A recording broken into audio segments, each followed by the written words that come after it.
Back here, does New York and this fighting at MSG, does this hold a special place in your heart at all? Of course, yeah. Yeah, it's pretty cool to be back here. New York has grown on me the more that I get to know it, and it's an amazing city. Yeah, and I mean, this one in particular, you got the two teammates on the card. It's the, the show for all you guys. So what's it been like throughout this camp and just the vibes coming into this week? The vibes. The vibes are good, man. Really prepared, and I don't know, we're just like on point with everything. And you've been in this scenario before, the rematch and everything like that right away after a quick win.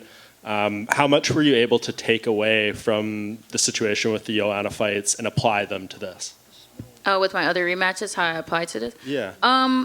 With all my rematches, I always I try to take into consideration a little bit as far as like how can the other person be different, what I learned from the first fight, but ultimately that's just a portion of it. The majority of what I go into a rematch with is just it's a brand new fight, and I just have to be the best version of myself no matter what, because anything is possible, anything can happen, so I have to be ready for everything.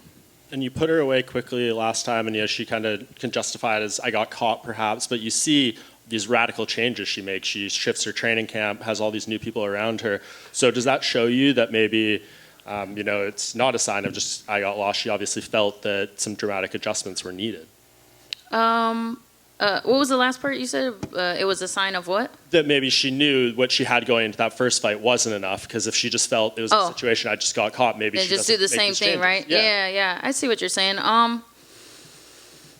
I would think that no matter what actually happened with her, that she has to do something different, or you know what I mean? Like, you didn't get the outcome you wanted, you kind of have to change it up, I guess. But I'm just concerned with being the best version of myself. So, regardless of what she's doing, I don't got to put any meaning to that. I just got to put meaning to my own life. And to you, to go in and win a fight like you did last time so quickly, so cleanly, what do you take away from that in terms of adjustments you need to make? So, adjustments, I guess I'm always adjusting, little things.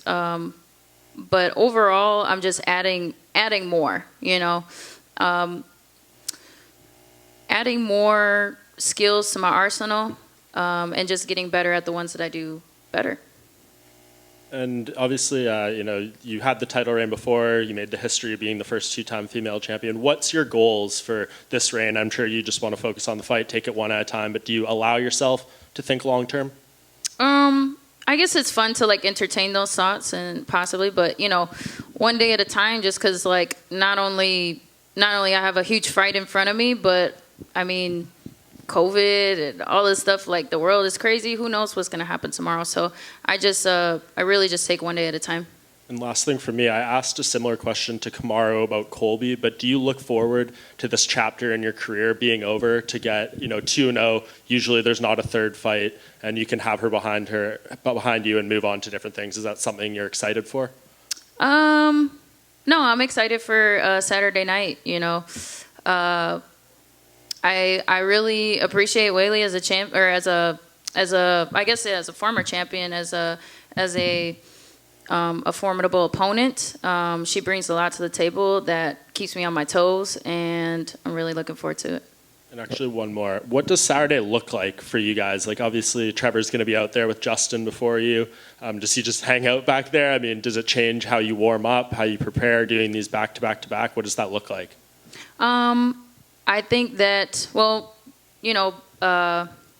back in Florida, we had Kamaru Kamaru and I fought on two cards together.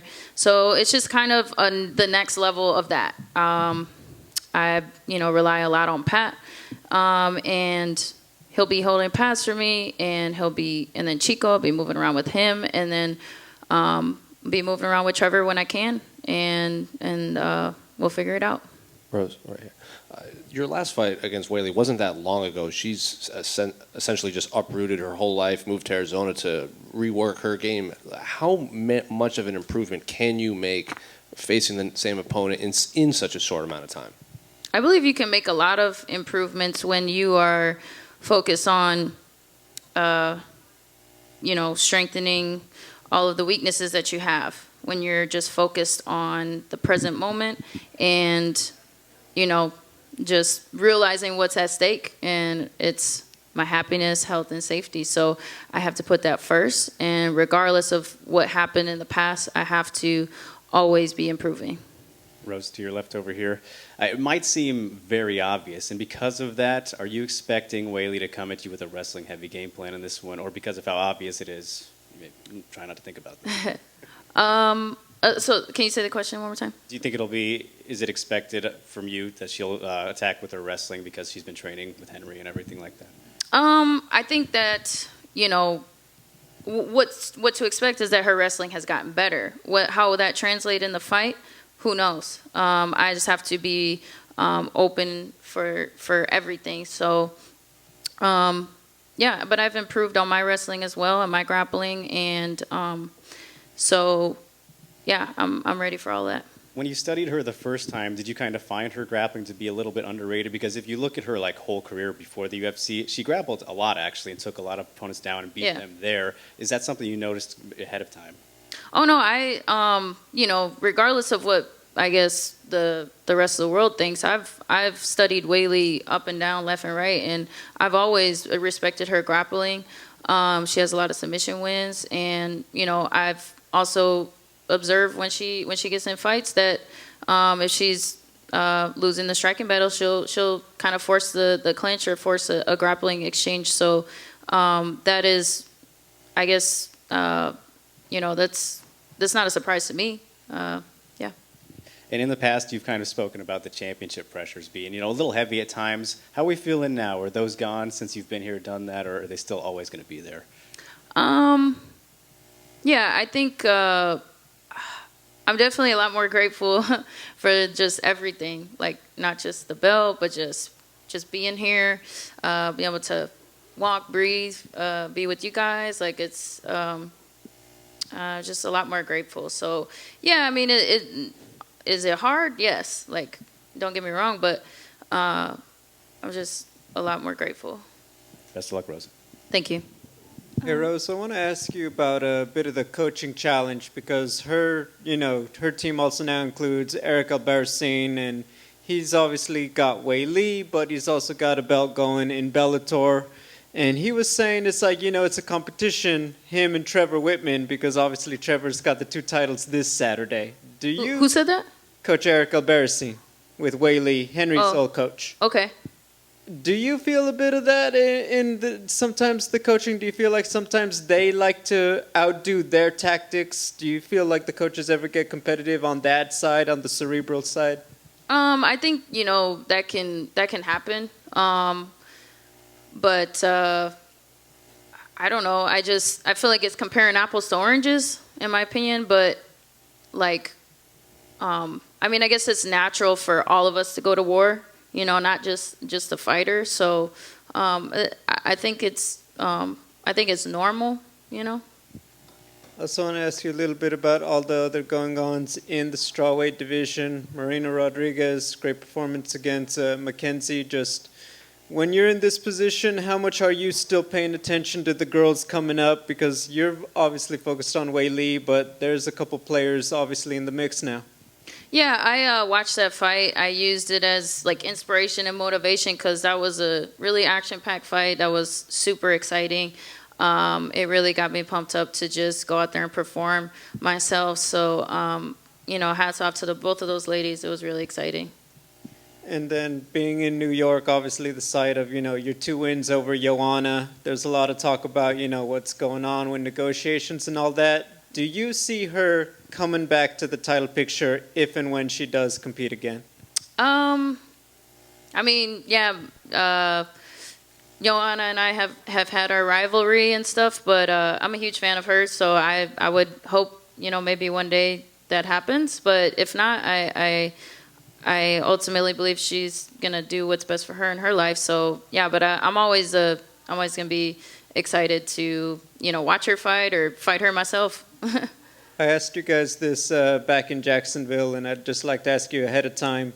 you, Kamaru, and Justin win, whose after party does Trevor Whitman go to? Well, I mean, I'm always low key, so I would, and I feel like Trevor's pretty low key as well. So I guess, you know, if he probably gonna be tired. He probably might just go to his room and pass out. Thank you. Yeah. Rose over here on your right. Yeah.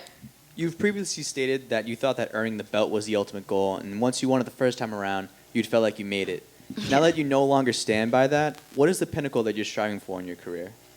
To just live every day to the fullest, you know.